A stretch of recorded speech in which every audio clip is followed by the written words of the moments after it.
শুভ সকাল বন্ধুরা, তোমাদের জানাই পঞ্চমীর অনেক অনেক শুভেচ্ছা। তো দেখো সকালবেলা চা নিয়ে চলে আসলাম তোমাদের সামনে। তারপর ব্রেকফাস্টে ছিল আজকে বাটার টোস্ট। ব্রেডগুলো ভালো করে গরম করে নিলাম, তারপর বাটার লাগিয়ে একটু উপর দিয়ে চিনি দিয়ে দিয়েছিলাম। খুব ভালোবাসি এইভাবে খেতে। আর সাথে ছিল 1 কাপ দুধ। তো এটাই ছিল আজকের ব্রেকফাস্ট আমাদের। তো তারপর ব্রেকফাস্ট সেরে স্নানটা করে চলে গেলাম ঠাকুর ঘরে। তো ঠাকুর ঘরে গিয়ে দেখো পুজো তো এসে গেছে, আমার রাধা বিনোদকেও তো সাজাতে হবে, তাই না? তো ওনাদের বস্ত্র পাল্টে দিলাম, দিয়ে সাজিয়ে দিলাম। তারপরে দেখো এই যে লতি আর আলু কাটা আছে, রান্না করতে যাব। তো রান্নাঘরে আসলাম।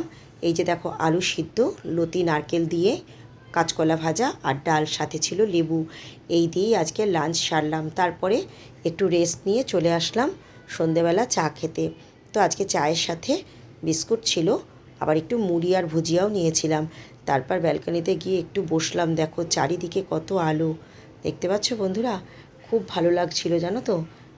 সন্ধেবেলা এরকম ব্যালকনিতে বসে থাকতেও ভালো লাগে। ঠাকুর দেখতে তো রোজই যাই, আজকেই যাইনি। তারপর যাই হোক, দেখো ডিনার বানাতে হবে। তো ডিনারের জন্য বরবটি আলু ভাজা করলাম আর গরম গরম রুটি। এই ছিল আজকের ডিনার। এই দিয়েই রাতের খাবার সারলাম।